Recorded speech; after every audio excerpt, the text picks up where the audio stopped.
Alhamdulillah Ustaz, sejak Ustaz ceramah di YouTube inilah suami saya barulah dia sembahyang sekarang Pak Ustaz. Laki pun tak sembahyang. Alhamdulillah Pak Ustaz, sejak mendengar ceramah Ustaz lah laki saya baru sembahyang. Sembahyang apa Bu? Sembahyang Jumat Pak Ustaz. Ibu sembahyang, aku pun baru semalam sembahyang Pak Ustaz. Karena kami sama-sama tak sembahyang itulah maka kami berjodoh Pak Ustaz. Lakinya genderuwo, bini mak lampir. Berarti anaknya tuyul.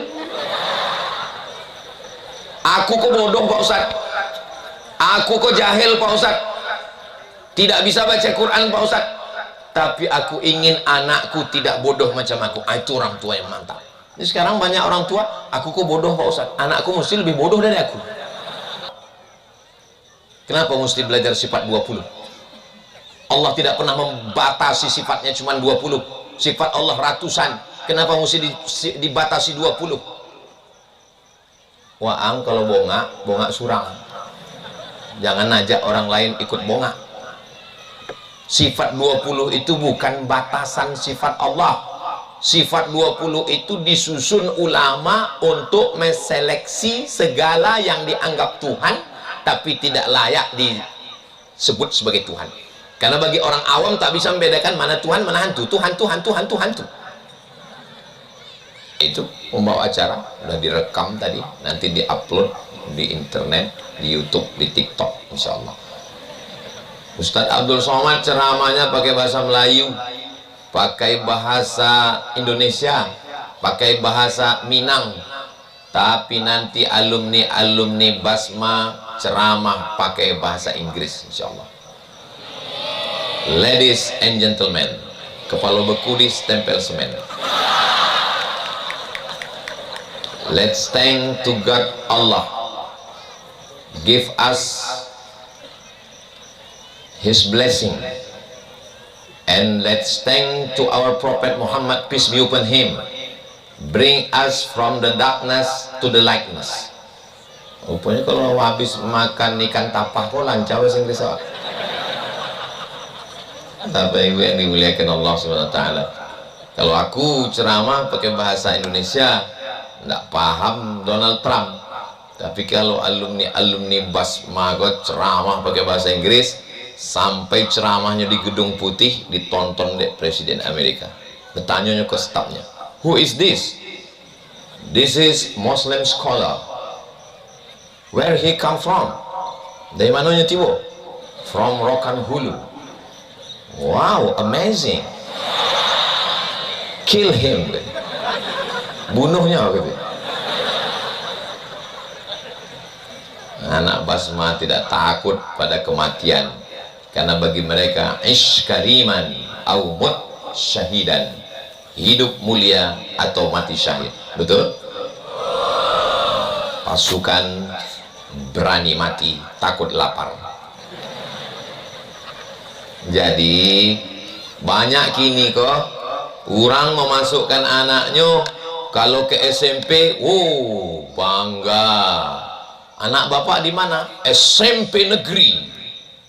Anak ibu di mana? SMP plus.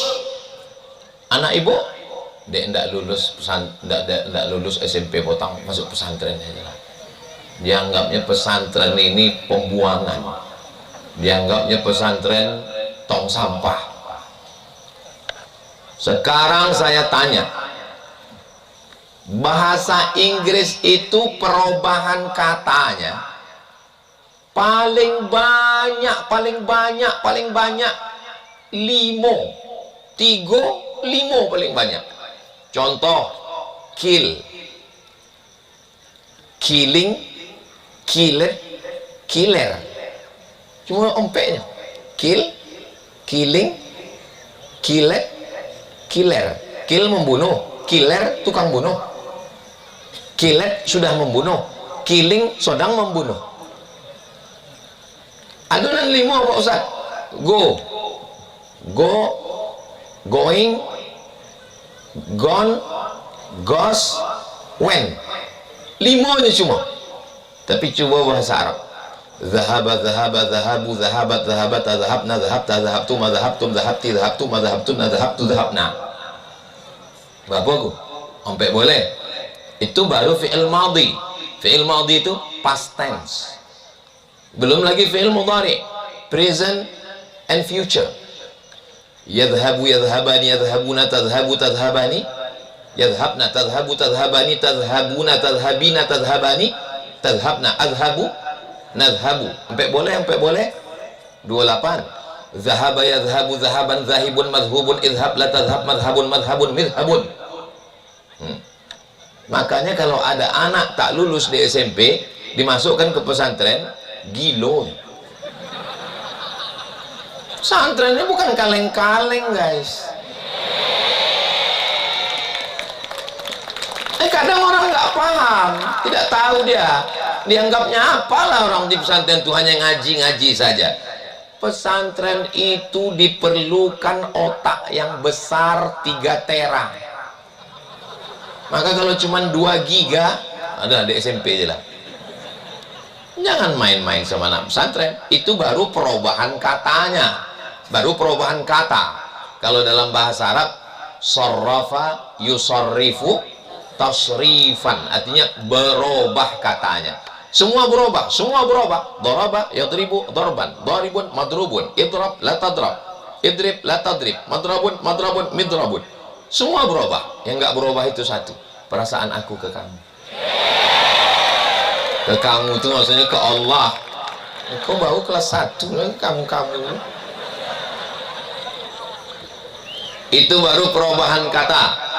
Bahasa Inggris awak tadi, bahasa Inggris itu ada pronunciation, ada conversation, ada muhadatsah, mukalamah, speaking, ada bunyi huruf, tulisannya nation, cara bacanya nation. Itu ada tulisan Institut Islam International. Tulisan tion itu membacanya mesti pakai huruf shin, national. Makanya ada orang menyebut yang terhormat Bapak Abdullah Nasution gitu. Pokoknya Nasution. Mohon maaf Pak Nasution. Jadi dalam bahasa Inggris, jangan sangkut bahasa Inggris itu tidak ada makharijul hurufnya, ada huruf shin di situ. Bahasa Inggris ada huruf tha. Ada satu kota di Australia namanya dari huruf tha, yaitu adalah apa kotanya? Perth, P-E-R-T-H. TH di ujung itu cara bacanya tha, Perth. Begitu juga dengan sehat. Sehat itu bahasa Inggrisnya health. Di ujungnya ada TH, health. Nggak bisa awak tanya how your health. Health artinya neraka jahanam. Kalau health mesti dibaca pakai TH.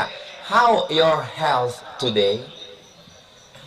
Alhamdulillah, my health is very good. Alhamdulillah kesehatan saya bagus. Artinya bahasa Inggris juga ada shin, bahasa Inggris juga ada tha. Tapi bahasa Inggris tidak ada of. Good luck. Bahasa Inggris tak ada qaf. Bahasa Inggris tidak ada bad. Makanya bahasa Arab ini disebut dengan lughatul bad. Ada huruf bad, ghairil maghdubi alaihim waladdallin. Bad. Bahasa Inggris tak ada huruf ain, tak ada. Ain going. Tak ada. Dari perubahan kata lebih banyak bahasa Arab atau bahasa Inggris? Bahasa Arab. Dari makharijul huruf tha, sha, so, a. Ada tha, ada sa, ada sha, ada so. Ada za, ada dha, ada ja, ada wa. Dari bunyi makharijul huruf lebih banyak bahasa Inggris atau bahasa Arab? Bahasa Arab. Makanya tak bisa orang baca Quran ijazah. Ada la, ada za, ada ja, ada wa. Dalam bahasa Inggris hanya ada 2, z dengan j. Tak ada wa, tak ada la. Dalam satu ayat bisa ada 4 huruf yang mirip. وَلَنَبْلُوَنَّكُمْ بِشَيْءٍ مِّنَ الْخَوْفِ وَالْجُوعِ وَنَقْصٍ مِّنَ الْأَمْوَالِ وَالْأَنفُسِ وَالثَّمَرَاتِ وَبَشِّرِ وَالْأَنفُسِ وَالثَّمَرَاتِ وَبَشِّرِ الصَّابِرِينَ. Itu kalau silap-silap terkilir lidah. Begitulah hebatnya bahasa Arab.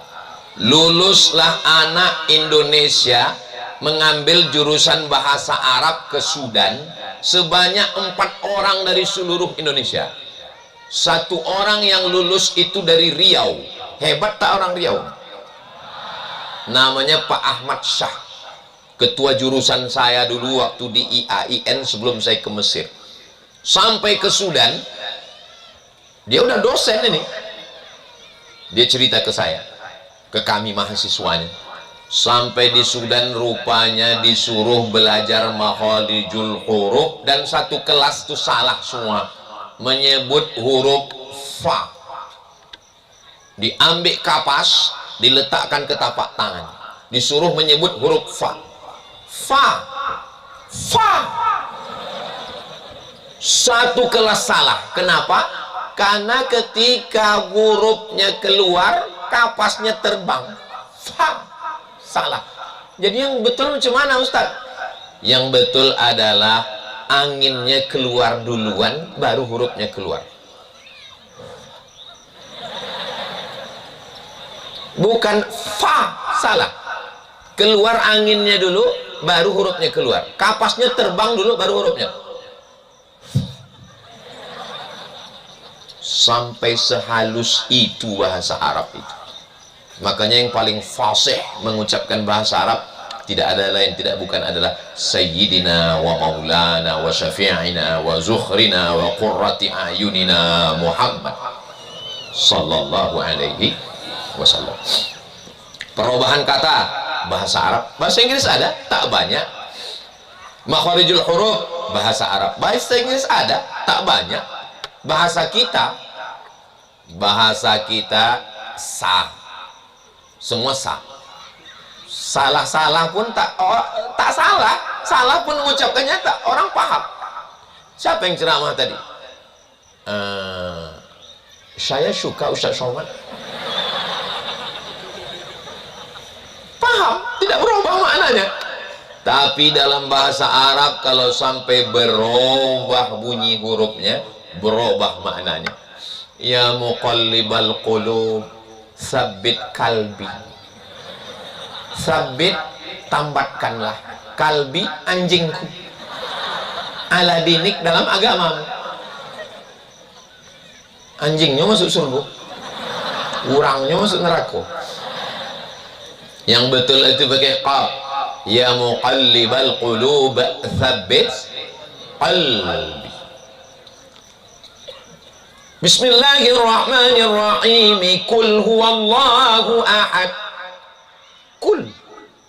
Kalau qul, qala yaqulu qawlan. Qul, katakanlah. Tapi kalau dibaca qul huwallah, makanlah Allah itu. Jadi kalau ada orang mengatakan, kenapa mesti mondok? Banyak orang tua yang nggak paham, kenapa mesti mondok? Susah menjelaskannya. Kenapa? Nggak tekunyah kau ini bilang. Tapi anak-anak Basmani, Masya Allah, cerdas-cerdas, sehat-sehat, Insya Allah. Amin. Apa tak sehat? Duriannya musangking. Saudaraku yang dimuliakan Allah Subhanahu Wa Taala. Tentang tasrif, perubahan kata, udah kita bahas. Tentang makharijul huruf, keluarnya huruf, sudah kita bahas. Apalagi bahasa Arab. Bahasa Arab ada namanya mad. Mad. Hadisnya diriwayatkan oleh Sayyidina Anas bin Malik. Anas bin Malik mendengar Nabi membaca, Nabi mengucapkan basmalah dengan 3 mad. Bismillahirrahmanirrahim. 3 mad.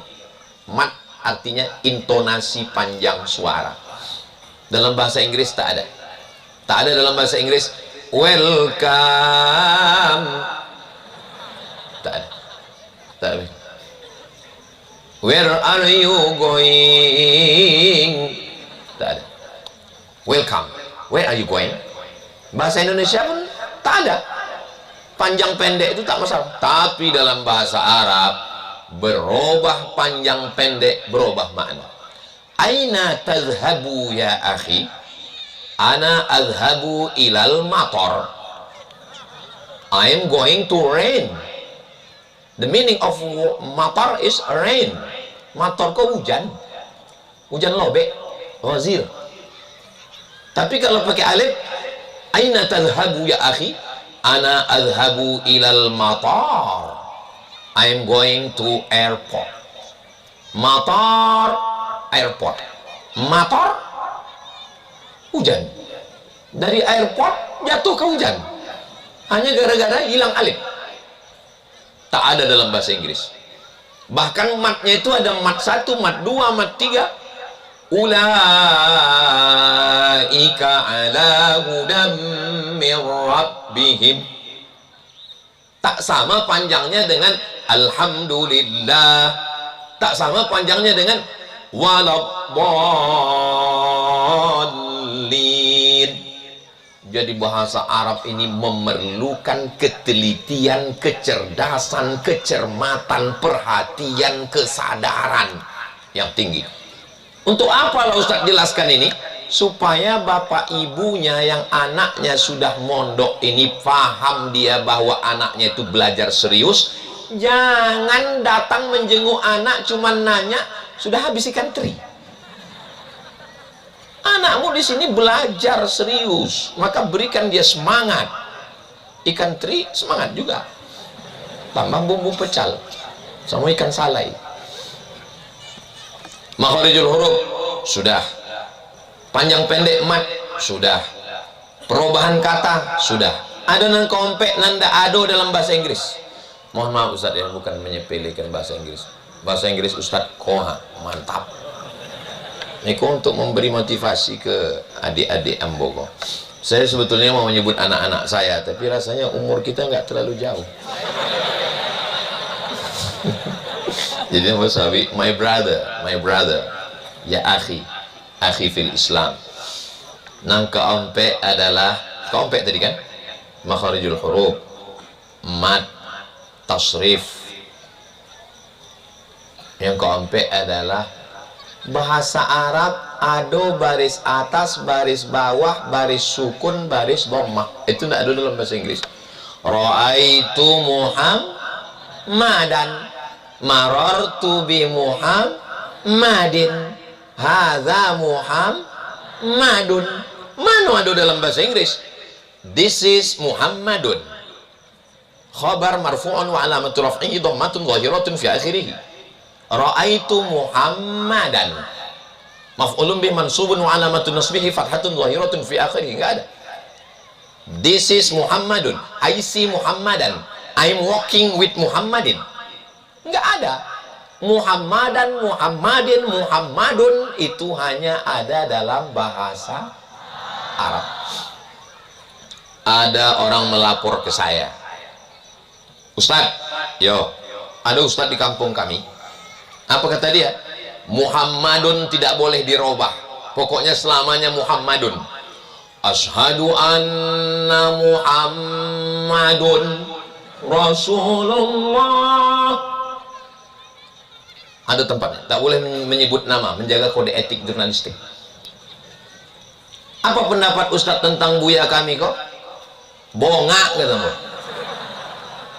Udah jelas-jelas asyhadu anna.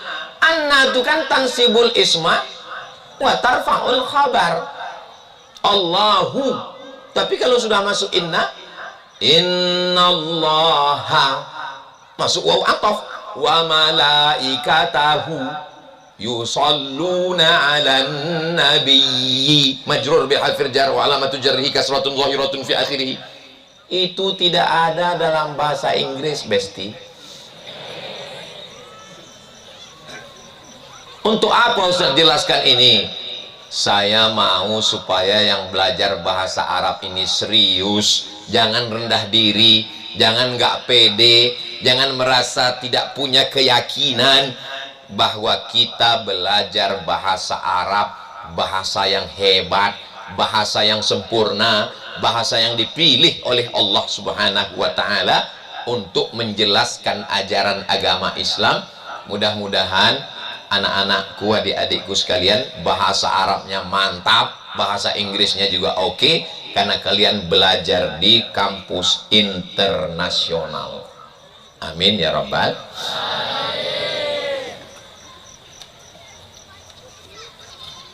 Buka Al-Quran. Hebatnya Al-Quran basma kok ndak le tahu di baik cemanu cara membukanya. Saking kan eksklusifnya Quran, bersampul bagai. Baca Al-Quran. Ada orang membeli Quran, dibelinya Quran di toko atau di downloadnya PDF internet, dibawa pulang ke rumah. Habis itu dibacanya sendiri. To sama. Aku memang to sama tulisannya. Tapi begitu dia membaca mendengar guru, rupanya bukan to sama bacanya. Qasim mim. Surat Asy-Syu'ara. Ustaz memang sengaja nyari itu? Enggak, itu nanti buka, itu nanti baca. Apa yang ingin Ustaz sampaikan? Tidak bisa belajar Quran, belajar hadis, belajar Islam hanya melalui buku. Mesti bertalaki. Apa Ustaz? Belaki. Talaki. Talako ya talaki. Talaki artinya duduk ke guru. Beguru awak. Itulah maka di sini beguru. Kenapa anak-anak basma itu bersorban? Anak basma bersorban, cara melilit sorbannya, cara memakai sorbannya. Sorbanku ini dipakaikan oleh guruku Syekh Fadli. Syekh Fadli sorbannya dipakaikan oleh guruku Sayyid Ahmad. Sayyid Ahmad dipakaikan oleh guruku ayahku Sayyid Muhammad. Sayyid Muhammad dipakaikan oleh ayahku guruku Sayyid Alawi. Sayyid Alawi dipakaikan oleh ayahku guruku Sayyid Abbas. Sayyid Ahmad bin Sayyid Muhammad bin Sayyid Alawi bin Sayyid Abbas Al-Hasani. Hasani anak Sayyidatuna Fatimah, Sayyidina Al-Hasan dan Sayyidina Al-Husain. Sayyidina Al-Husain dipakaikan Sayyidina Ali, Sayyidina Ali dipakaikan Sayyidina wa Maulana Muhammad sallallahu alaihi. Sampai cara memakaikan sorban kalian itu pun mesti pakai talaki. Itu bukan main-main balut-balut aja, bukan macam memasangkan anduk ke kepala, bukan pakai perban sakit kepala. Itu adalah imamah. Memakai sorban adalah sunnah. Bertalaki ke guru. Itu kenapa di pondok itu bertahun-tahun. Orang zaman dulu berapa lama jadi Mekah? 9 tahun. Berapa lama di Mekah? 10 tahun. Kenapa? Menghatamkan kitab min awwalihi ila akhirihi, dari awal sampai ke akhir. Jadi kalau ditanya kenapa mahasiswa Institut Islam Internasional Basma Musti Mondok, karena tidak bisa pakai SKS. Apa itu SKS? Sistem kebut semalam. Maka lahirlah sarjana-sarjana namanya Valentino Rossi.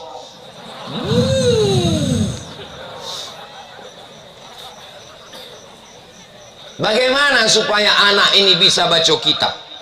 Membaca kitab nan paling soni, paling kecil, Matan Al-Ajurrumiyah.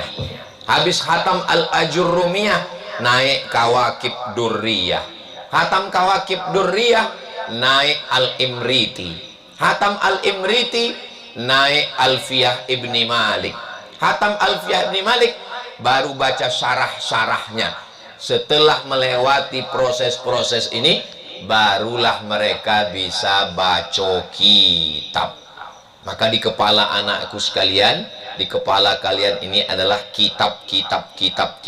Kenapa disebut kitab kuning? Ya karena kertasnya udah lama, maka warnanya kuning. Disebut dia dengan kitab kuning karena kitab ini umurnya ratusan tahun. Baca tafsir apa? Tafsir ditulis dua Imam Jalal. Yang pertama namanya Jalaluddin Al-Mahalli, yang kedua namanya Jalaluddin As-Suyuti. Meninggal tahun, mudah mengingatnya, 911. Emergensi. Mudah cara mengingat Imam Jalaluddin Abdurrahman As-Suyuti 911. Sekarang sudah tahun 1447. Berarti kitab Jalalain yang anakku baca umurnya sudah 500 tahun.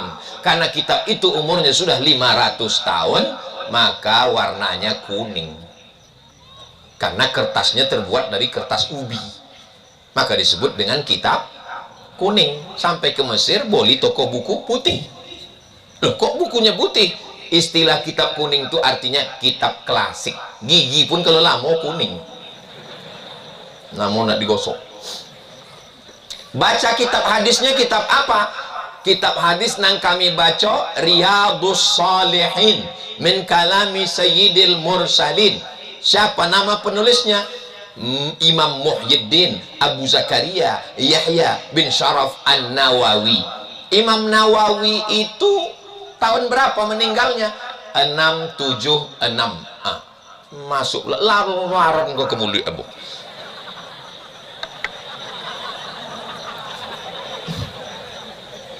Disangkonya terowongan Mina. Imam Muhyiddin Abu Zakaria Yahya bin Sharaf An-Nawawi menulis kitab Riyadhus Shalihin min kalami Sayyidil Mursalin. Imam Nawawi meninggal tahun 676. Imam Nawawi meninggal 676. Sekarang sudah 1447 Hijrah. Berarti umur kitab yang kalian baca itu umurnya sudah 700 tahun. Kita ini orang Melayu, bumi lancang kuning, Riau. Tapi kalau kita kuliah ke Malaysia, kita disuruh belajar bahasa Melayu lagi 2 SKS. Ustaz kok tahu? Akulah konai. Saya kuliah dulu di UKM, Universiti Kebangsaan Malaysia. Disuruh mengambil mata kuliah bahasa Melayu. Datanglah dosen kami namanya Cik Rusdi, membawa kertas. Korang semua orang Melayu? Iyalah, kami ini orang Melayu, takkan melaku. Nek melaku sampai Arab lu ngonang di. Pripun kabare panjenenganipun padha kabeh sugih waras, amin. Banyak juga orang Jawa. Kalian semua ini orang Melayu? Iya cik, kami orang Melayu. Kalau memang betul kau orang Melayu, cuba baca buku ni yang saya nak bagi ni. Bacalah. Kau boleh faham? Saya tak faham. Kau kecakap orang Melayu? Kenapa kau tak faham? Kalau boleh tahu Cik Rusdi, berapa umur kitab ni? Umur kitab ni 100 tahun. Umur kitab 100 tahun, asli orang Melayu tak paham. Jadi kalau anak-anakku membaca Riyadhus Shalihin tak paham, maklum umur kitab itu sudah 800 tahun. Kalau membaca tafsir Jalalain tak paham, maklum bukan bahasa kita. Tapi kita mesti mencari mufradat, makna kosakata di kamus. Jangan ceramah saya ini nanti dijadikan hujah untuk melawan Ustadz. Kenapa kau tak paham? Ini kitab sudah tua Ustadz. Maklum, betul pula diceramahnya pula Ustadz tuh. Jangankan kitab, lagu Melayu pun orang banyak tak paham. Ini di Basma tak boleh menyanyi, tak boleh musik-musik, tapi ini sekedar untuk contoh. Cindailah mana? Cindai. Ditanyanya kami sekelas, siapa yang kalian tahu arti cindai? Gulai. Cindai gitu deh. Kami tak tahu, Cik. Cindai itu artinya kain. Karena emak kita, ayah kita, atuk kita tak pernah lagi menggunakan kosakata itu. Pernah mak kalian bertanya, pergi ambilkan cindai itu? Tak pernah. Jalan ke surga penuh dengan onak dan duri. Duri faham? Faham duri? Paham. Sebelum dumai. Duri. Kalau onak paham onak. Ini pokok rotan.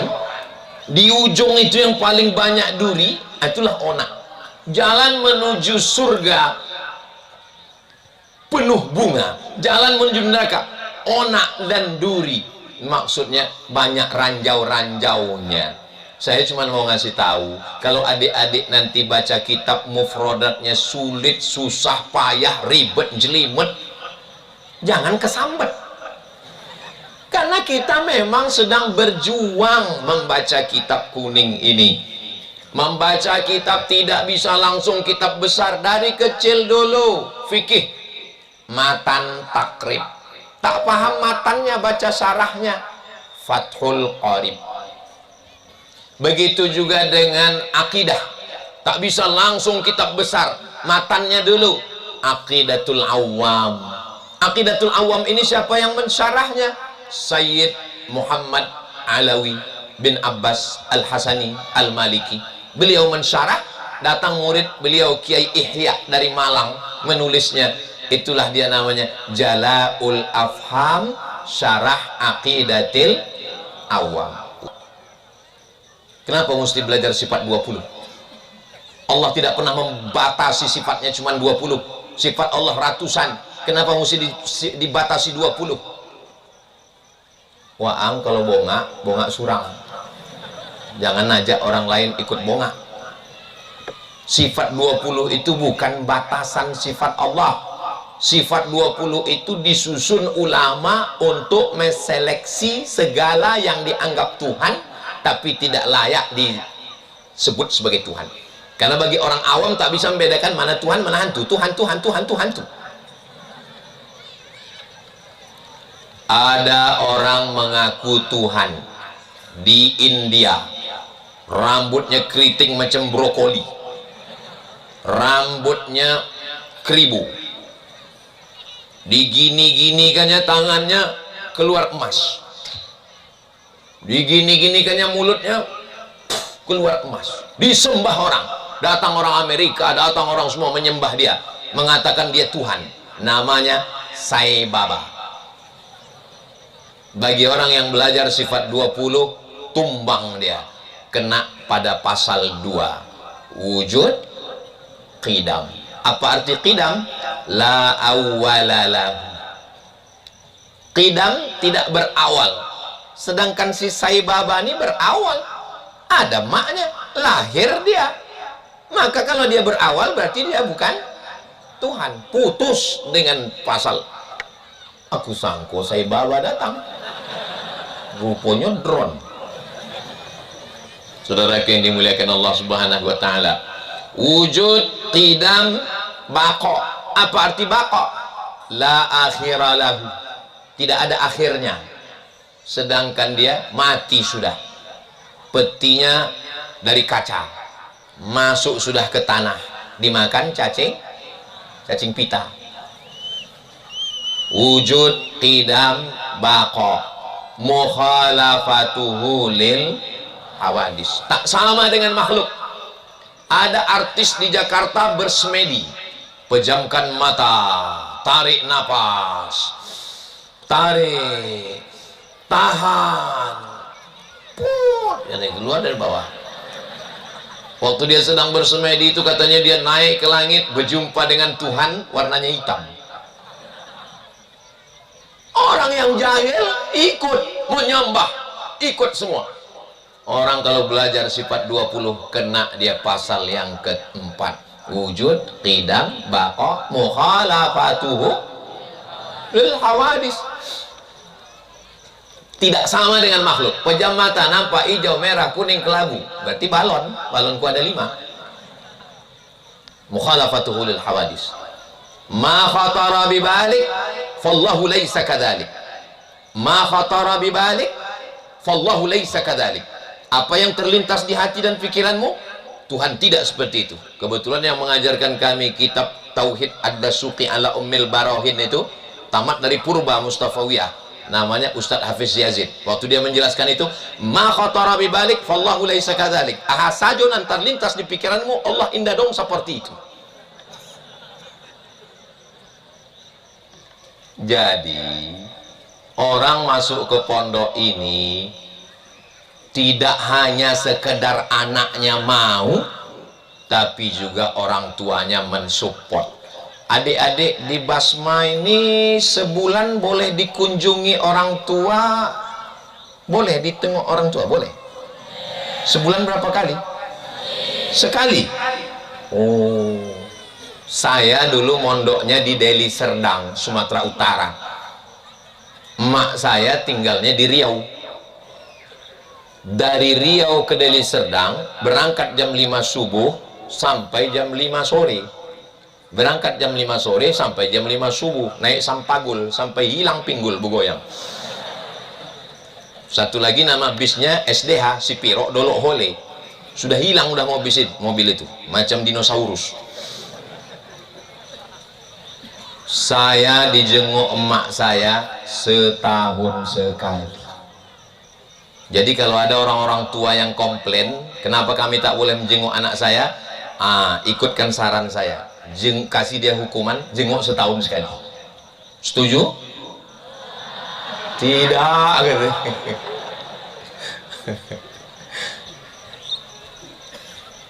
Orang tua yang sayang dengan anak bukan orang tua yang membiarkan tinggal di rumah, buatkan kamar, kasih TV sebesar layar tancap, kasih handphone, kasih HP, kasih gadget, kasih laptop, kasih komputer. Bukan. Orang tua yang sayang dengan anak, orang tua yang meninggalkan anak di pondok. Ayahanda Haji Bahtiar sayang dengan anak. Bagaimana cara beliau sayang ke anak? Dikirim ke Dalwa, Jawa Timur, Pasuruan. Khatam dari Dalwa dikirim ke Makkah Al-Mukarramah. Begitu sayang sama anak. Saya dimasukkan. Apa yang ada di pikiran kalian sama macam kita, sama. Beda saya sama kalian, cuman saya lebih aja. Saya lebih hitam, lebih kurus, lebih dulu. Saya sama kalian cuman kelebihan saya lebih dulu lahir. Kalau kita satu kelas, belum tentu. Ada kalau ada orang nanya, tadi malam Ustaz Somad, iya, apa kelebihan Ustaz Somad itu? Ya karena dia lebih dulu lahir aja. Kalau dia sekelas sama aku, belum tentu itu bilang. Ya? Habis itu saya pergi ke Mesir. Tanggal 4 September 5 September 98 sampai ke Kairo, naik pesawat Royal Jordan Airlines sampai ke Kairo. Sampai di Kairo ditanya sama anak-anak lama, naik pesawat apa? Royal Jordan Airlines. Dengan bangganya kata anak lama, itulah pesawat paling murah.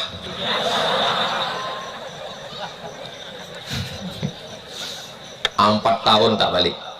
98, 99, 2000, 2001, 2002 bulan November baru pulang. Ompek tahun tidak pulang. Sampai terlintas di pikiran aku, jangan-jangan aku kok anak adopsi, jangan-jangan aku kok anak angke gua. Saya tanya emak saya, aku ini anak kandung mak? Iya kata emak saya. Kau anak pertama, adik kau anak kedua, anak kandungku katanya.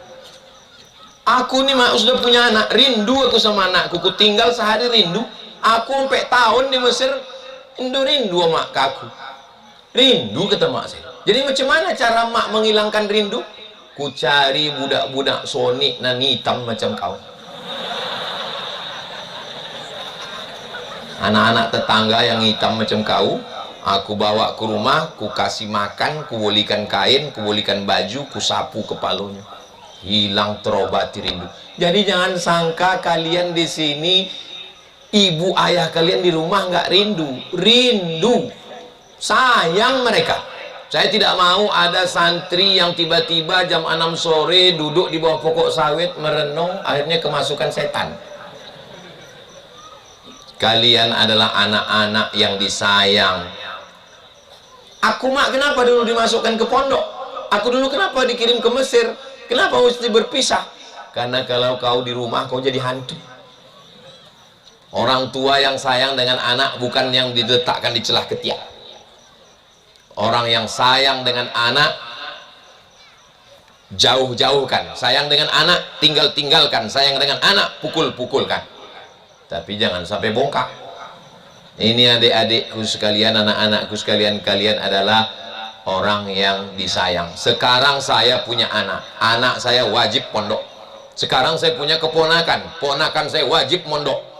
Kalau anak keponakan saya tidak mau mondok, pecat jadi anak keponakan, dicoret dari kakak.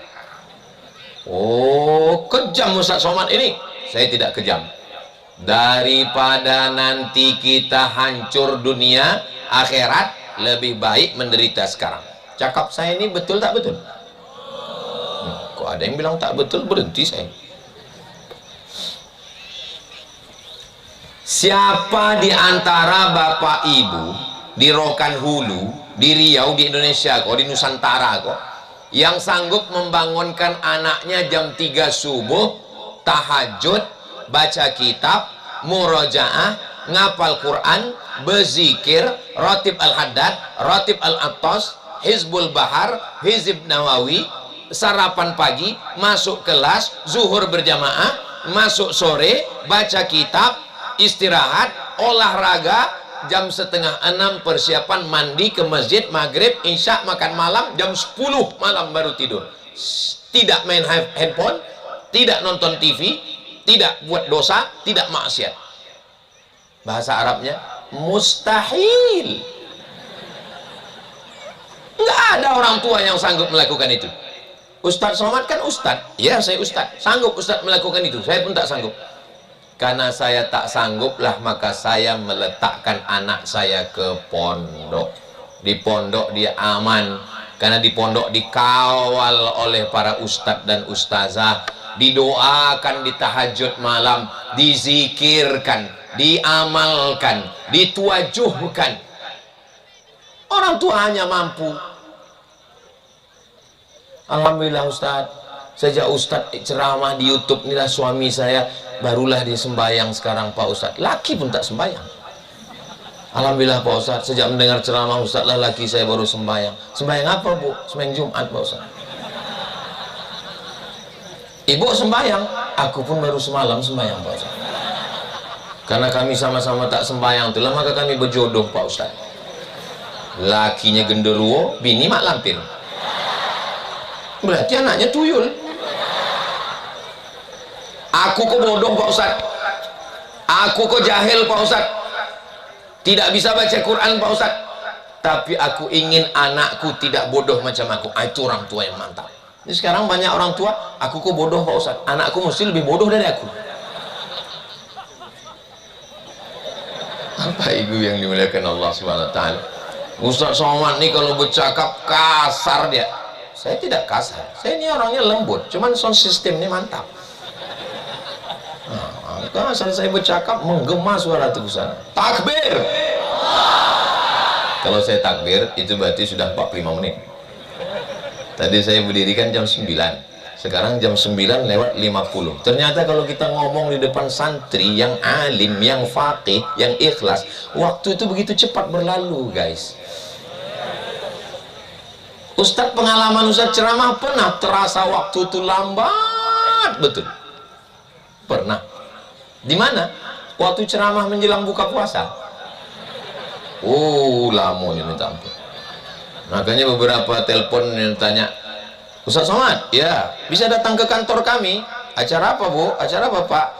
Ceramah menjelang berbuka. Usah lah gitu. Cemana kita mau fokus ceramah? Dia pun menggaru kepala. Lama kali lah azan maghrib. Kita pun yang ceramah menengok jam tuh macam mati jamnya. Tapi saya ngomong di basmani, Masya Allah. Ustadz dari tadi ceramah, kenapa cuma nengok kami aja? Ini pondok. Kalau saya menengok ke perempuan, apa kata Syekh Fadli nanti? Saya mesti jaga harga diri saya juga kan. Ini perlu saya jelaskan supaya jangan ada dusta di antara kita. Tapi di Basma kok, anak bapak yang sekolah, yang mondok di Basma ini, jangankan sehelai rambutnya, mukanya pun tak nampak. Biji matanya aja lah berkedip-kedip.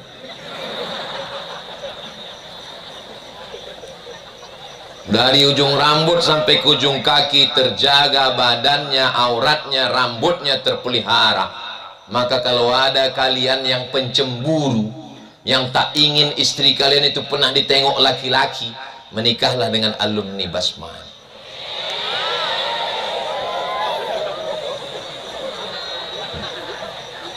Kalau ada laki-laki yang mau istrinya ditengok orang, dibonceng orang, yang membonceng ini pula playboy cap tupai, itu namanya dayus. Apa namanya? Bukan gayus. Gayus pegawai pajak, pakai DD, dayus. Siapa dayus ya Rasulullah? Alladzi la yagharu ala maharimihi, yang tidak ada rasa cemburu kepada mahramnya. Bapak punya anak perempuan, zaman sekarang bukan mudah, bukan senang. Anak perempuan datang laki-laki sore Sabtu mau menjemput dia pakai sepeda motor yang bunyi knalpotnya bep bep bep bep bep bep bep bep bep bep bep. Asal lalu di muka rumah awak bep bep. Pak, boleh saya bawa anaknya?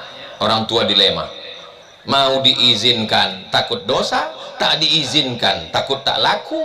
Tetangga sudah bercakap, hari gini nggak punya pacar, apa kata dunia? Kalau ada orang yang ngomong begini ini gimana Pak Ustadz? Dia itu termasuk, ada nama dia dalam Al-Quran. Yang mana tuh ayatnya Pak Ustadz? Alladzi waswisu fi sudurin nas minal jinnati, setan. Hari gini nggak punya pacar, apa kata dunia? Kalau ada tetangga, orang tua, nanti waktu adik-adik libur ada orang ngomong begitu di pondok ya, iya, nggak punya pacar, enggak. Hari gini nggak punya pacar, apa kata dunia? Allahu la ilaha illa huwal hayyul qayyum. Diam kau setan. Kalian serius saja belajar, akidahnya mantap, fikihnya mantap, zikirnya mantap, ibadahnya mantap, hafalan Quran, baca kitab, bahasa Arab, bahasa Inggris. Nanti kalian jadi orang, di mana ada gula, di situ ada aku kok, yang lah tua, kurus, kering, hitam, tak ganteng. Cobalah tengok komen-komen di Instagram, di TikTok itu. Ustadz, jadikan aku yang kedua ya. Aku kok lah tua lah. Tolong nanti video ini sebelum diupload, yang ini diedit dulu. Lalu ditonton biniku payah balik.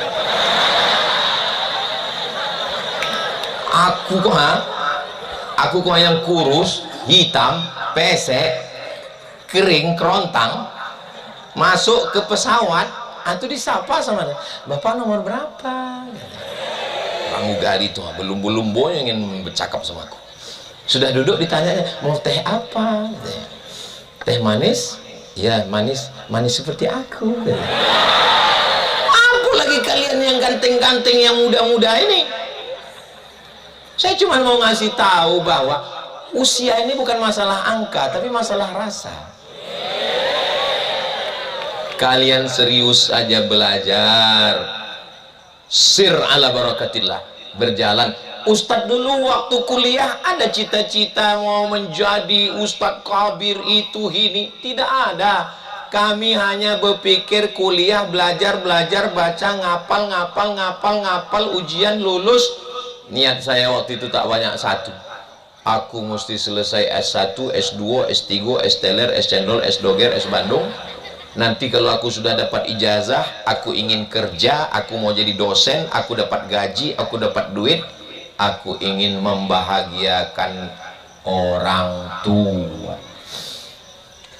Syekh Fadli selalu menjongok almarhumah mak saya, Hajah Rohana. Bahkan tadi waktu membacakan Yasin pun dibacakannya, disebutkannya. Setelah saya pulang 11 tahun saya serumah. Akhirnya mak ini meninggal bulan Maret 11 Rajab 2019. Tapi saya sempat berbakti 11 tahun. Saya tak pernah punya cita-cita banyak. Saya cuman mau selesai kuliah balik. Syekh Fadli tadi menyebut nama saya panjang betul. Saya sebetulnya malu disebut begitu. Makanya nama saya selalu disingkat 3 huruf saja. UAS, UAS, ujian akhir semester. Lalu kenapa ditulis panjang-panjang sampai 4 meter? Ini ada asbabun nuzulnya. Dulu waktu saya baru pulang ke Pekanbaru, nama saya pendek aja, Ustadz Abdul Somad. Ada koran di Pekanbaru tuh, koran. Di halaman belakangnya banyaklah nama Ustadz, Ustadz, Ustadz, Ustadz. Menjual minyak lintah. Ustadz tukang jual lube. Jadi aku kok takut orang kok datang ke rumah, bukan nak mengundang pengajian, nak bertanya minta minyak lintah. Supayanya bisa membedakan mana ustadz tukang jual obat kuat, mana ustadz yang mengajar ilmu agama. Itulah maka dibuat dulu Ustadz Abdul Somad LCMA. Dia je orang pulau LCMA lagi cemas mencari anak gadis di awal berbini waktu itu. Jadi LC, nanti anak-anakku ditanya orang, dari pondok mana dek? Basma. Oh, Syekh Fadli ya? Iya. Syekh Fadli itu dokek dengan Ustadz Somad? Iya. Pernah Ustadz Somad ke pondok? Iya, selalu ke pondok. LC di belakang nama Ustadz Somad itu apa? Oh, LC itu lamo di Kairo. LC itu singkatan dari licence. Tulisannya licence. Cara membacanya lisans. Kalau di Malaysia lesen. Kalau bawa motor di Malaysia ditangkap deh polisi, ditanyanya, "Mana lesen awak?" Lesen itu bahasa Arabnya ajaza yujizu ijazatan. Jadi LC itu artinya sudah dikasih Al-Azhar Kairo ijazah untuk mengajar agama Islam. Itu arti LC. Sesudah itu saya lanjut lagi Mesir. Di samping Mesir itu Libya. Habis Libya itu Tunisia. Habis Tunisia itu Aljazair. Habis Aljazair itu Maroko. Habis Maroko itu Samudra Atlantik. Habis Samudra Atlantik itu barulah menyeberang ke Andalusia. Di mana Pak Ustadz? Andalusia. Di mana tuh Pak Ustadz? Real Madrid, Barcelona. Oh iya. Andalusia itu Spanyol. Jadi Maroko lah dokek Spanyol. Mesir, Libya, Tunisia, Aljazair, Maroko. Di Maroko itu saya kuliah 2 tahun. Tamat. Itulah dapat titelnya Diplôme Études Supérieures Approfondies. Diplôme Études Supérieures Approfondies. Keren. Balik ke kampung desa. Apa lah Ustaz Somad tuh lama-lama kuliah balik titelnya desa. Habis itu yang ujung tuh PhD. Cara membacanya dari kanan. D-nya duluan, Doctor of Philosophy. Kenapa Ustadz kuliah sampai S1, S2, S3? Karena saya berpikir, aku berpikir, kalau aku mau jadi dosen, berarti aku mesti S3. Tapi duit nggak ada. Maka saya pemburu beasiswa. Saya cari di www.google.com. Cari beasiswa. Musim haji, kerja di Makkah. Naik kapal laut, 2 hari 2 malam, melewati Laut Merah, kerja di Makkah. Macam-macam kerja di Makkah. Pernah membagi nasi kotak. Mat, mau kau kerja? Mau, aku bilang, asal ada duitnya. Berapa sehari? 60 rial. Mantap nih. Apa kerjanya? Ngasih nasi kotak. Mudah lah ngasih nasi kotak, bagi. Rupanya 3 kloter. 1 kloter 300. 3 kloter sama pengurus, sama dokter, sama ketua, sama ini 1000 kali. 6 jam, habis itu pingsan. Jangan adik-adik bayangkan Ustadz Somad kuliah enak, nyaman, tenang, adem, ayem, tentrem, pulang disambut dengan karpet merah. Oh, tidak begitu, brother. Kalau Tuhan pergi ke Makkah, jangan lupa singgah ke Madinah. Lama sudah Ustadz Somad tausiah di Basma berjalan di atas karpet merah. Dari mulai rumah karpet merah, Masya Allah. Aku waktu berjalan sama Pak Haji Bahtiar sama Syekh Fadli tadi diapit di karpet merah tuh, raso di rokan hulu rasuku. Bapak Ibu yang dimuliakan Allah, malam ini saya amat sangat bahagia. Apakah adik-adik bahagia? Of course. Saya tahu kalian bahagia. Ustaz tahu dari mana? Nampak dari senyum kalian yang lepas itu. Orang kalau lagi sedang suntuk, susah, nggak bisa begini. Pasti mukanya, kalaupun dia senyum, senyumnya itu tertahan. Kok bisa lo lope? Ini kadang, saya dulu kan mondok juga. Dulu kami di pondok, asal udah acara pengajian, banyaklah yang mengamalkan ilmu padi. Makin berisi, makin menunduk. Tapi di Basma nih, saya melihat dengan mata kepala saya sendiri, santrinya bersemangat. Padahal saya ceramah dari jam 9, sekarang sudah pas jam 10. Ini jam ini bukan main-main jam nih. Ini merek jam nih Casio. Dikasih orang. 1 jam sudah saya berdiri, 1 jam sudah mendengar ceramah. Mereka matanya tetap melotot, tetap cas. Berarti santri Basma jauh lebih berkualitas daripada kami kulit sekolah dulu. Inilah hebat. Jangan tepuk tangan dulu, masih banyak.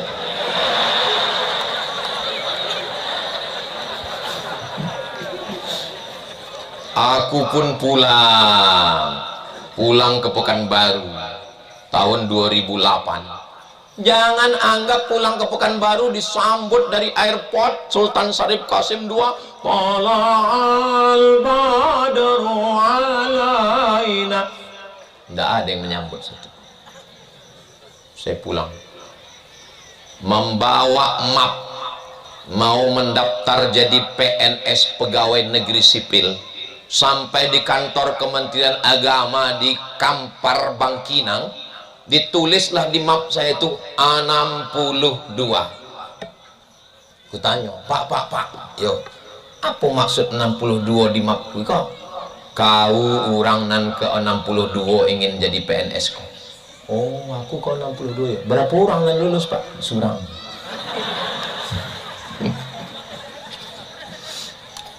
Tapi saya tetap ikut tes PNS. Serentak pula antara penyuluh dengan dosen. Kutanya mak, aku jadi penyuluh atau dosen?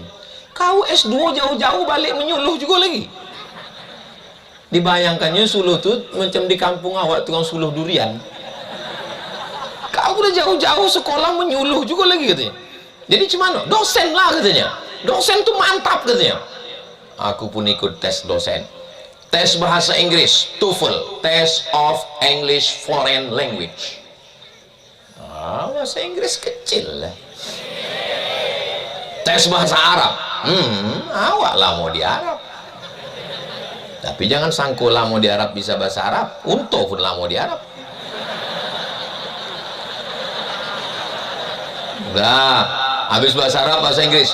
Tes potensi akademik, 200 soal disuruh selesaikan 1 jam. Soalnya, Tono, Tini, dan Toni menjaga warnet. Tini jaga di waktu pagi, Tono jaga di waktu sore, Tini, Toni dijaga waktu malam.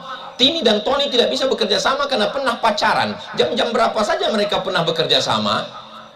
Gilo soal kok. Awak belajar di Mesir sampai tahun, Maroko 2 tahun, disuruh menjawab Tono, Tini, dan Toni. Aku tahu ini caramu supaya menghabiskan waktuku.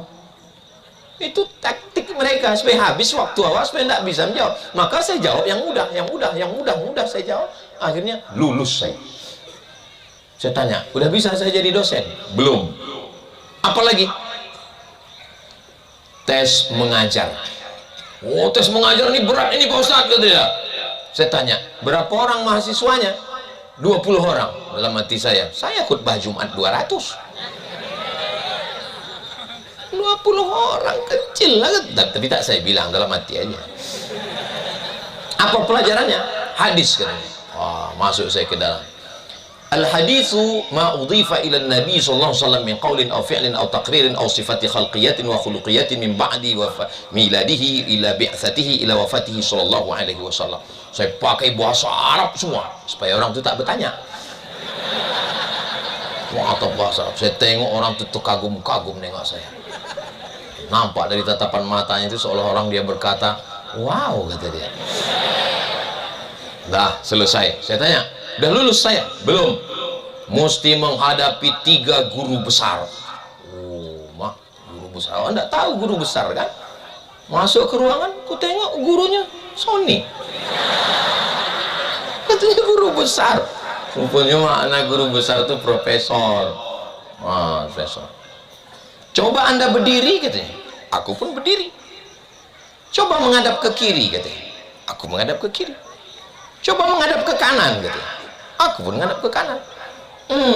Anda tidak cacat, katanya. Apalah tes orang. Nah itu duduk katanya, duduk. Aku pun duduk, ditanya, Anda merokok, katanya. Saya tidak merokok, aku bilang. Kenapa bibir Anda hitam, katanya? Ya, aku kok hitam, Pak? Nah, kan aku hitam, bibirku putih, kataku. Iya. Apalah, Pak. Nah, rupanya kita tidak bisa lulus kalau tidak pakai ordal, orang dalam. Ayo kita lobi-lobi ke sana, kata kawan saya. Kutanya Oma, Mak, ya. Aduh, kawanku mengajak lobi-lobi. Bisa Mak lobi kok teras. Apa lobi bercakap-cakap awak biar supaya awak lulus. Oh jangan, kata Mak. Kau tinggal berapa orang lagi? 2 lagi, Mak. Kalau gara-gara kau melobi-lobi bercakap iko, sebetulnya nilai dia lebih tinggi, tapi karena kau makan haram, gaji kau haram, tunjangan kau haram, pensiun kau pun haram. Rezeki tak berpintu. Kalau kau lulus kau jadi dosen. Kalau kau tak lulus, rezeki kau di tempat lain. Itu pentingnya orang tua menanamkan tauhid, la ilaha illallah, iyyaka na'budu. Dah, tak ada saya lobi-lobi, saya serahkan pada Allah. Keluar nama saya, lulus saya jadi dosen. Mengajar saya 2008 saya mengajar sampai 2019. Meninggal mak saya bulan Maret, saya pun keluar dari dosen bulan Juni. Baru saya paham, rupanya dosen itu doa dia. Meninggal dia, saya pun berhenti jadi dosen. Jadi kadang hidup kita ini bukan karena usaha kita, tapi karena doa orang tua. Termasuklah tadi Syekh Fadli bilang, Ustaz Somad datang dari Banjarmasin, Kalimantan, landing di Pekanbaru. Tadi sampai, menurut ilmu saya, berangkat kami jam 3, sampai 5, 6, 7, 8, jam 8 baru sampai. Menurut ilmu, saya tengok Google. Dari Pekanbaru ke Basma, berapa jam wahai Google? Kata Google menjawab, 5 jam. Nggak bisa ditawar? Tidak. Pas azan maghrib sampai, bisa pula aku berbuka puasa semua santri-santri sekalian. Pertolongan Allah, la haula wala quwata illa billah. Sampai tadi jam 7 kurang, sampai 5, 6, 7 kurang, berarti 3 jam sekian aku sampai ke sini. Kok bisa cepat? Ada polisi di depan, berapa banyak truk, truk sawit, minggir gitu. Lewat kami, awas halu. Pokoknya kalau ada suara itu 2. Yang pertama ambulan, yang kedua Ustaz Somad. Terima kasih ke Pak Kapolsek dan Pak Kapolres. Kita doakan polisi-polisi kita ini amanah orangnya, insyaallah. Amin. Sampai buka puasa, sudah makan, baru Haji Bahtiar mengingatkan aku, Mana polisi tadi? Aku lupa. Rupanya aku waktu susah ingat polisi tadi. Lah salah konyang lupa pula. Kalau tak diniatkan dia Haji Bahtiar, akhirnya jumpa dengan Pak Polisi. Alhamdulillah. Artinya apa? Dakwah ini tidak hanya sekedar ceramah baca kitab, tapi juga menjadi polisi juga bisa menjadi dakwah. Ada orang mencuri sawit dari Jepang, namanya ninja. Duit curi sawit tadi untuk beli sabu-sabu. Ceramahlah Ustaz Somad, ya ayuhal ninja, as-sariqu was-sariqatu faqta'u aydiyahuma. Pencuri sawit laki-laki dan perempuan, potonglah tangannya. Selesai itu ninja tadi langsung dipakainya pakaian ninja. Pokoknya mencuri sawit leh. Tapi ada orang yang tidak perlu ceramah, tak perlu tablik akbar, tak perlu pakai ayat, tak perlu pakai hadis. Dia cukup dengan pakai pistolnya. Anda mau mencuri sawit? Silakan, kupecahkan ginjalmu. Jadi adik-adik sekalian, kalian di Basma ini ijazahnya diakui oleh negara, bisa dipakai di Indonesia, bisa dipakai di Al-Azhar Kairo internasional insyaallah. Amin. Jangan semuanya jadi ustadz. Aku tak maulah anakku jadi ustadz, kurus macam Ustaz Somad. Nggak apa-apa. Ada di antara kalian yang jadi polisi, tapi di polisi itu dia bagian keagamaannya, bagian bintal. Bintal tuh ikan tuh Pak Ustadz, ikan buntal. Bintal tuh bimbingan mental. Ada polisi yang punya rumah tahfiz, ada polisi yang menjadi imam, ada yang jadi qori. Kemarin saya ke Aceh. Bismillahirrahmanirrahim. Waktunya saya tanya, itu siapa Pak? Polisi. Oh, saya sangka pemain naturalisasi. Polisi, ajinya mantap. Tentara juga begitu. Begitu pesawat landing turun, saya disambut sama tentara. Saya tengok, mau tentara. Udah dekat, lalu dibilangnya, aku ketua kelas kau dulu di pondok. Oh, rupanya. Pergi saya ke Lampung, ceramah. Jangan ada yang mengganggu kamar Ustaz Somad. Kunci, tutup, biar dia istirahat. Ya, tak berapa lama datang ngetuk pintu. Saya intip, Brimob. Mengganggu pula Brimob. Dia tanya, ada apa Pak Brimob? Saya adik kelas Ustaz di pondok dulu, katanya. Masya Allah. Dulu di pondok ada orang yang paling nakal. Bukan nakal, nakal. Main tuo. Main tuo tuh duit digini kan, main judi. Ditangkap sama Ustadz. Ditangkap sama Ustadz, digundul kepalanya, tak tumbuh-tumbuh rambutnya. Dah apa dibacakan Ustadz? Gundul kecil yang sedikit macam solin tuh. Gundul kecil. Jadi waktu ke pondok saya tanya, mana si Anu dulu? Dia sudah di Jakarta sekarang, man. Jadi apa dia? Udah berpangkat jadi polisi, dia sekarang hebat. Takut pula saya Ustadz yang menggundul itu dulu ditangkapnya.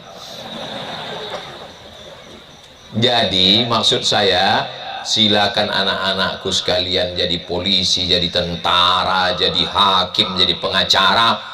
Tapi kalian bisa baca kitab bahasa Arab, mantap, bahasa Inggris, oke, beriman, bertakwa, kalianlah akan menjadi jenderal-jenderal yang membela negara kesatuan Republik Indonesia ini, insyaallah. Amin. Terus kami yang perempuannya jadi apa Pak Ustadz? Dokter spesialis kandungan. Saking banyaknya sekarang perempuan hamil, mau melahirkan anak, rumah sakit kekurangan dokter perempuan. Misalnya istri kalian mau melahirkan, pergi ke rumah sakit, sampai di rumah sakit nanya, ada dokter Bu, mohon maaf, dokter perempuan ada tinggal satu. Itu aja lah, tapi dia dokter hewan.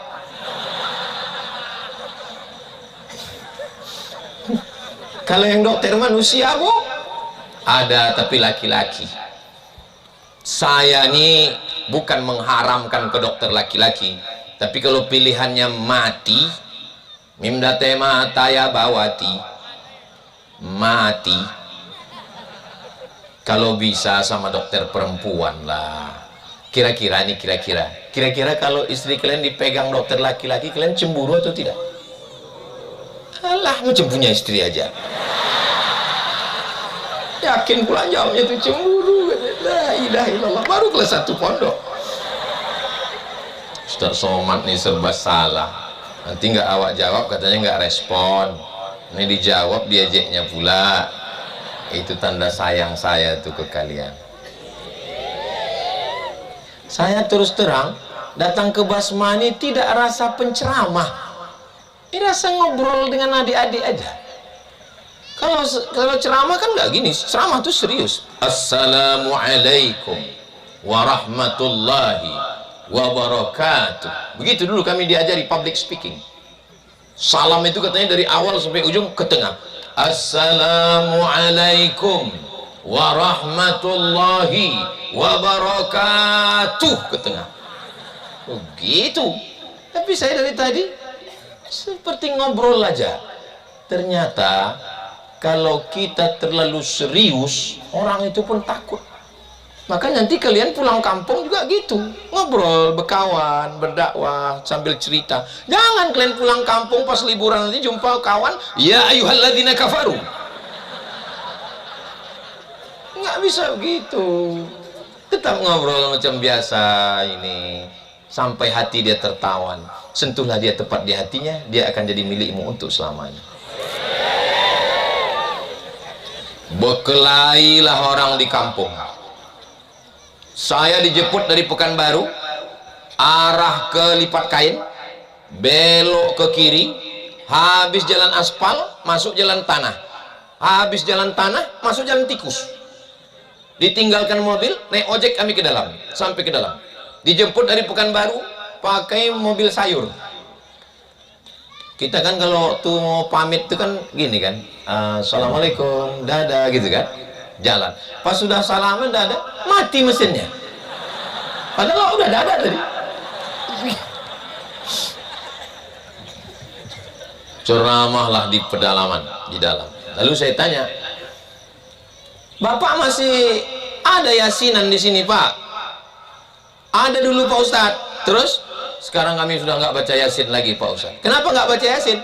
Ada penceramah datang kemari katanya baca yasin itu bid'ah wa kullu bid'atin dhalalah wa kullu dhalalatin finnar. Akhirnya kami udah nggak baca yasin lagi, Pak Ustadz. Kapanlah Bapak baca Quran terakhir? Ya itulah, Pak Ustadz, sebelum Ustadz itu datang. Gara-gara membid'ahkan orang baca yasin, akhirnya sekampung sudah tak baca Quran lagi. Padahal membaca yasin itu tafsir yang paling bagus, bersih dari Israiliyat, tafsir bil ma'sur, ditulis oleh Imam Abul Fida Ismail Ibnu Katsir, namanya tafsir Al-Quranil Azim. Buka di muqaddimah surat Yasin. Man qara'a Yasin fi lailatin, siapa yang baca surat Yasin pada suatu malam, asbaha maghfuran lah, subuhnya dia sudah diampunkan Allah. Mudah-mudahan kita besok subuh dosa kita sudah diampunkan Allah. Itulah dalil baca Yasin. Bodoh. Nggak boleh baca Yasin malam Jumat. Nggak ada hadisnya. Ini man qara'a Yasin fi lailatin. Ya, tapi nggak ada malam Jumatnya. Malam Senin, malam Selasa, malam Rabu, malam Kamis, malam Jumat. Kau tersapu atau makan apa? Sampai nggak tahu malam Jumat itu kan malam, masuk malam. Man qara'a Yasin fi lailatin asbaha maghfuran lah, subuhnya dia sudah diampunkan Allah. Hadisnya di mana? Ahli hadis yang ngomong, bukan Abdul Somad. Dalam kitab tafsir Al-Quranil Azim, Abul Fida Ismail Ibni Katsir, ahli hadis, ahli fikih, yang punya kitab tafsir besar, yang punya kitab sirah Ibni Katsir, yang punya kitab sejarah Al-Bidayah wan Nihayah.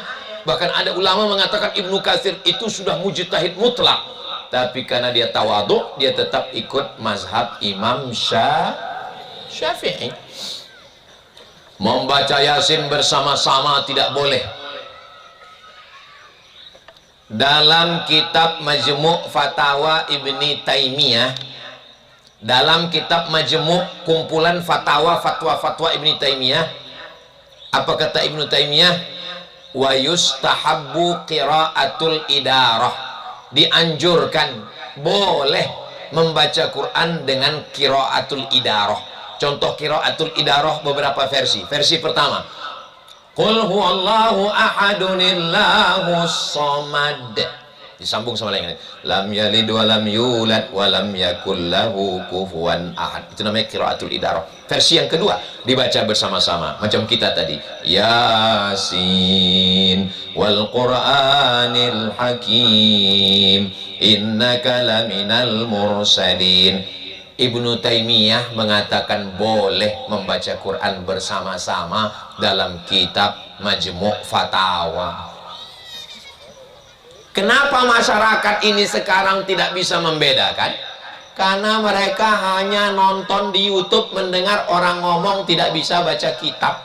Maka solusi-solusi di kampung-kampung, kelurahan, kecamatan, desa, Rokan Hulu, 12 kabupaten kota Provinsi Riau, Indonesia, Sabang sampai Papua, solusinya adalah anak-anak pesantren akan menyelesaikan konflik-konflik ikhtilaf ini, insya Allah. Amin. Terus tadi Yasin itu dibacakan, terus hadiahnya di pahalanya disampaikan kepada almarhum almarhumah, termasuk emak Ustadz Somad atau Ustadz Somad juga disebutkan Syekh Fadli tadi. Itu sampai apa tak sampai Pak Ustadz? Tengok orangnya. Kalau dia bisa baca kitab, sebutkan kitab. Kalau dia tak bisa baca kitab, pakai akal-akal, tanya dia. Kau pernah bacakan Al-Fatihah? Pernah. Fatihahnya balik lagi enggak? Enggak. Berarti sampai. Karena kita bacakan pun dalil, dia nggak tahu dalil. Kalau dia tetap ngotot, saya nggak percaya. Nama lengkap kau sama nama bapakmu sama atukmu untuk apa? Nanti kalau kau mati, ku bacakan. Kalau nggak sampai, cepat-cepat kasih kabar. Sahabat Nabi namanya Umar bin Khattab. Umar bin Khattab punya anak laki-laki namanya Abdullah bin Umar bin Khattab. Dia berpesan, nanti kalau aku mati, kuburkan, pada bagian kepalaku bacakan Al-Fatihah, pada bagian kakiku bacakan ujung pangkal Al-Baqarah. Itulah kebiasaan kita membaca pangkal Alif Lam Mim sampai wa ulaika humul muflihun, ujung Al-Baqarah lillahi ma fis samawati sampai fansurna alal qaumil. Itulah dalilnya. Ini hadisnya sahih apa enggak sahih Pak Ustaz? Hadisnya ada dalam kitab Ar-Ruh. Ar-Ruh yang nulis siapa? Ibnu Qayyim Al-Jauziyah. Ibnu Qayyim Al-Jauziyah itu siapa? Muridnya Ibnu Taimiyah. Ibnu Taimiyah dalam Majmu' Fatawa mengatakan bacaan Quran untuk orang meninggal dunia sampai. Muridnya namanya Ibnu Qayyim Al-Jauziyah mengatakan bacaan Quran untuk orang meninggal dunia sampai. Ustadz dari tadi berdalil pakai Ibnu Taimiyah, Ibnu Taimiyah. Kenapa Ustadz pakai Ibnu Taimiyah? Ibnu Taimiyah itulah induk ongkangnya Wahabi. Karena kalau berdalil pakai imam lain, kalau mazhab Syafi'i Pak Ustaz, wa qala Syafi'i, Imam Syafi'i berkata. Siapa yang meriwayatkan Pak Ustaz? Imam Nawawi. Di mana Pak Ustaz? Dalam kitab Riyadhus Shalihin min kalami Sayyidil Mursalin. Apa kata Imam Syafi'i? Wa in khatimul Qur'ana kullahu kana hasanan. Seelok-eloknya dikhatamkan sekhatam Al-Quran. Mudah-mudahan nanti kalau saya mati, maulah adik-adik ini membacakan saya sekhatam Al-Quran. Dari bunyinya macam nggak mau nampaknya. Paling tidak sependek-pendeknya untuk almarhum Ustadz Abdul Somad Al-Fatihah. Jangan dibaca sekarang. Nabi lewat di makam, diambilnya pelepah korma, fasaqahu nisfain, dibolahnya dua. Tsumma ghazarahu, ditanamkannya di kuburan, dicucukkannya ke kubur, sebelah lagi dicucukkannya ke kubur. Nabi melakukan perbuatan yang aneh. Sahabat bertanya, lima fa'alta hadza ya Rasulullah? Kenapa kau lakukan ini ya Rasulullah? Apa jawab Nabi? La'allallaha an yukhaffifa 'adzabahuma ma lam yaibasa. Selama pelepah korma ini basah, maka orang yang dikubur ini diringankan. Kenapa? Dijawab, hadisnya ada dalam Sahih Muslim. Hadisnya ada dalam Sahih Muslim. Kalau baca hadis Sahih Muslim tak paham, buka syarah Sahih Muslim Imam Nawawi. Nama kitabnya Al-Minhaj syarah Sahih Muslim Ibnul Hajjaj. Apa kata Imam Nawawi? Tasbih pelepah korma sampai pada orang meninggal. Ini pelepah-pelepah ini bertasbih semua, kecuali bunga orkid nih. Ini tak bertasbih karena plastik. Pelepah korma bertasbih. Tapi jangan gara-gara hadis ini nanti bapak-bapak berpesan sama anaknya, kalau aku mati tolong tanamkan di kepalaku sawit 3 batang. Karena Nabi mau menjelaskan bahwa tanam-tanaman ini bertasbih. Ada buku judulnya Tasbihul Kainat, ditulis oleh Syekh Zaglul Najjar.